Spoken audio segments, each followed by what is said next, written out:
Welcome to the Oxen Group Nightly. I'm your host, David Ristow, CEO, founder, and president of the Oxen Group website. We're a financial services website featuring financial analysis and investment opportunities. And we're excited to bring you today's Oxen Group Nightly Valentine's Day special here on February 14th. Well, it was an interesting day in the market. Actually, it was not a very interesting day in the market. It was a somewhat uninteresting day in the market. But we'll be covering what happened in the market and what we can expect going forward. We'll be looking at our new entry into the Ultra ProShares Oil ETF. That's UCO. We'll be looking at Tesla Motors, our position there, kind of giving you an update on what we're expecting moving forward on that. Some of our other current positions, we got a couple long-term ratings updates on Changyu and Green Mountain Coffee Roasters. And we'll be also looking at what's going to be going on tomorrow and what we can expect in the market. Well, let's get into the market wrap up first. Today was kind of a lackluster day with stocks trading in quite a narrow range. There was really no major catalyst to move the markets, and there was low volume today. There was a couple mergers and a couple buyouts that occurred, but there was nothing too big that was out there that really could move the market. No big earnings, and there wasn't any economic data out today. And the low volume that we had today kind of really suggests whether or not this rally can go on anymore. We'll get to that in just a second. The biggest news probably today was that President Barack Obama announced that he proposed a budget plan that will be able to reduce the deficit by $1.1 trillion in the next 10 years that were approved by Congress. And then also reiterated that he does plan on removing those tax cuts that he was able to extend. So the market really traded in quite a narrow range today. We only had 6.6 billion shares that were traded on the market today, and so far the average in 2011 has been 8 billion shares. This is 1.4 billion under the average, obviously, and that sort of reduction in volume for some suggested that possibly that there was a bit of that this might be a top, because what we're seeing basically is the theory is that as the market has moved up, there's been a lot of really great buying action, and now that the volume is down, suggests that the buyers are exiting the market, and we could be facing a pullback here and be seeing a lot more selling and profit taking occurring.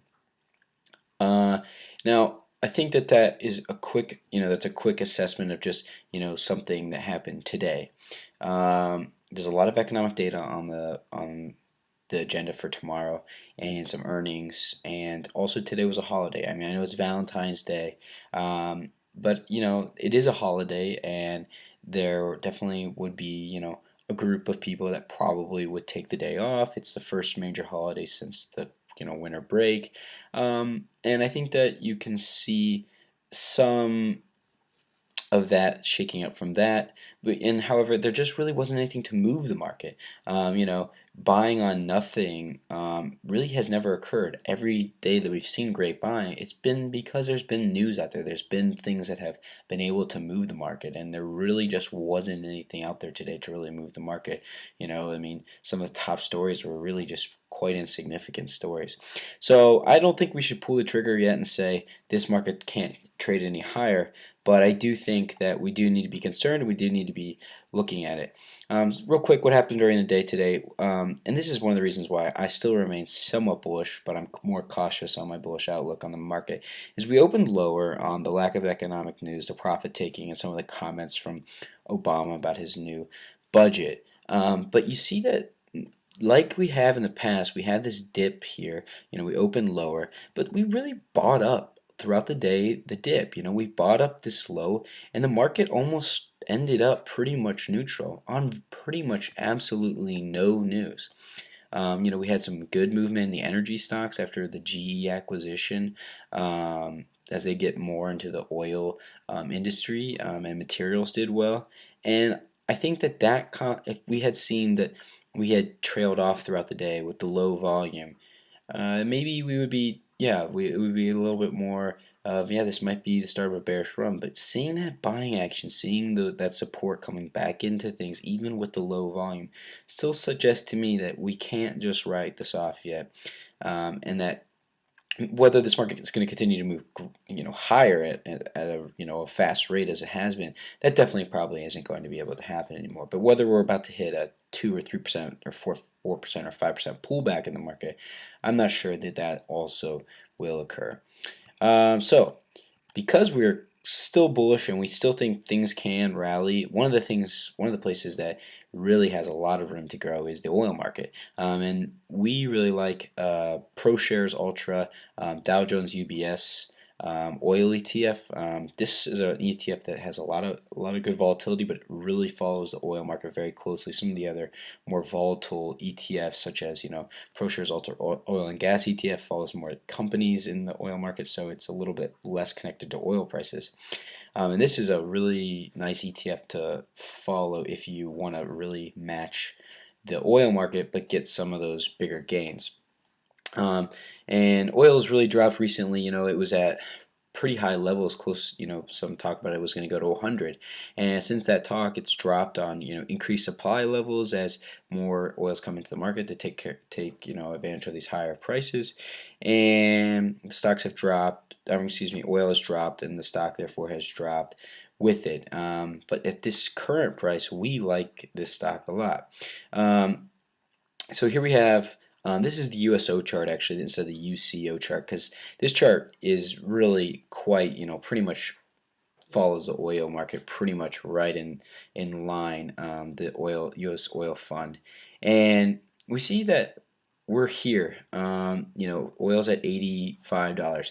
And this is a bottom that we've tested before, back in the end of February, that we rallied off of, and we haven't hit below that area for quite some time, and so this is a real turning point for oil. If oil can rally off the 85 level, it's going to go back to 92. If it can't, if it breaks through 85, we might be seeing oil going down to 80, and that would be obviously a big drop in UCO. But as you can see, you look at the chart and you see those stochastics, and you think, man, this got to bounce off that level. That's really low, and it's bounced off this area every single time it's hit it before, and the RSI hasn't really reduced below this level ever as well. So we're really bullish on oil. We think, yeah, there's a supply issue. There's a lot of supply coming in. It's probably going to continue this week, but that's priced into the price of oil. I mean, they're expecting supplies to continue. And what we haven't seen priced into oil at all is a Middle Eastern crisis that's going on, and that threatens the supply. The main supply of oil is the Middle East. And as they have continued to have crises throughout the Middle East, in Lebanon and Egypt, and now they're spreading to other countries, that threatens the supply of oil. And I think that as that news starts to infiltrate into the price of stock and supply levels, are neutral, have neutralized the price down to this level, we're going to bounce off these bottoms. So we also took an exit on Tesla Motors, one of our midterm holds, for 3% gain today. We got out at 23.90 after a nice rally on the day that the stock had. It ended up down, but we're hoping for a big day tomorrow from it. It's got a really nice support level here at 23, and we think that that tomorrow will be a great day for this stock. It has shown good support, and has bounced up. It's had a lot of nice price action throughout the last 2 days, moving up, showing that it can break and then getting sold off on profit taking. And we're just hoping that finally tomorrow it will be a time when that buying action, that price action, will be able to be sustained for long enough for us to be able to exit the rest of our position, hopefully for even more than a 3% gain. Our other current positions, we're holding Ruth, as we've been holding, and this has been a really resilient stock that we're very happy to have in our portfolio. We bought at 501 in January, and we've held in the middle of January. We've held ever since. Went all the way down to 468, and we have a lot of conviction on this stock. It's one of our long-term rating buys. We think the stock could go to $10 within the next 6 to 12 months, and we thought, what a better time to buy it than right now, right before the earnings are coming out. And the stock has shown a lot of really solid price action.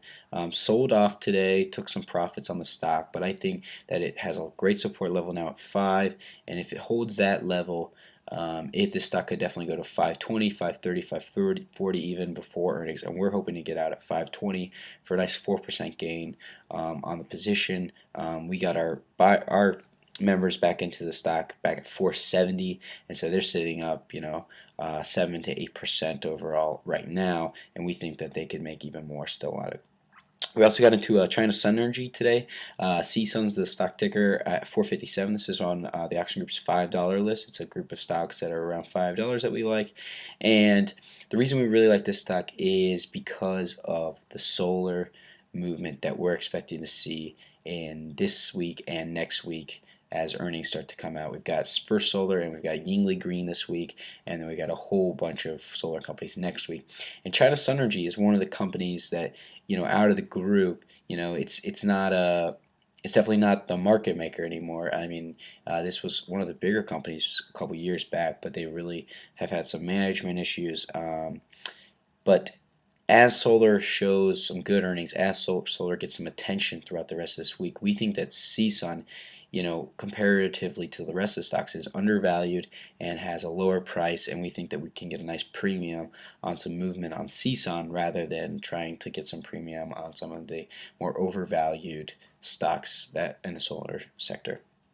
We're also holding Infinera, INFN. Had a bad day today, dropped a lot, but we've been holding this one for quite some time, since 720. So not a big concern for us, but we will be watching that one closely.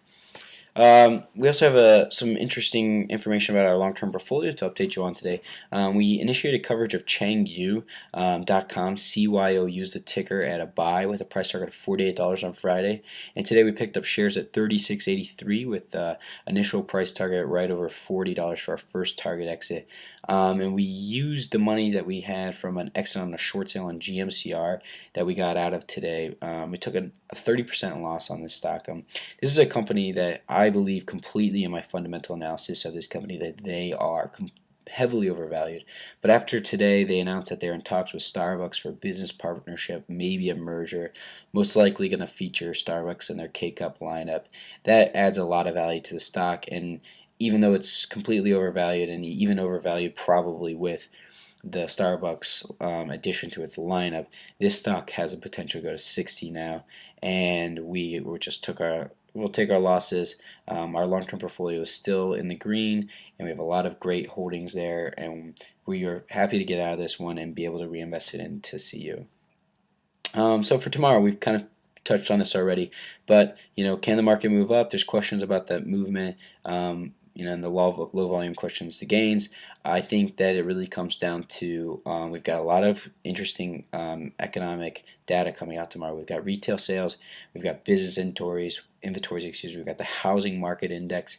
There's even import and export prices. I think there are a couple other smaller economic data points that are going to be coming out tomorrow, and so there's a lot of news that can come out tomorrow. I think we also have a couple of bigger earnings again tomorrow, and I think if a lot of that news comes out pretty bullish, I can't imagine that with the rally we saw today that buyers won't feel interested in getting back into the market. I think that while there's speculation that the low volume means this rally has hit a top, I think that we have moved sideways to down over the last few days, and there are some bargains out there, and there are some stocks that are undervalued. So anything can happen. It'll be an interesting day tomorrow. We're excited to see what happens. Well, that's going to wrap it up for today. Visit us at www.theoxengroup.com. Email us at contact@theoxengroup.com. Call us at any time at 1-800-709-1160. And we hope you'll be a part of 70% plus accuracy today.